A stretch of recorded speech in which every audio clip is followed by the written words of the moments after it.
The other day on Tuesday Caravan, I went and saw a unit on Ashton, south of Wiltshire, that was over 2,700 square feet with no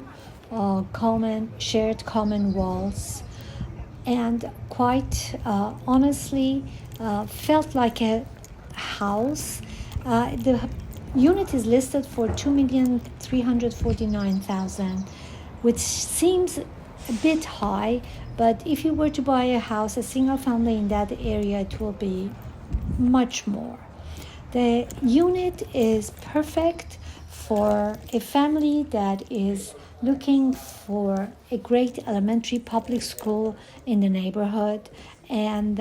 they can be walking distance to Westwood Village,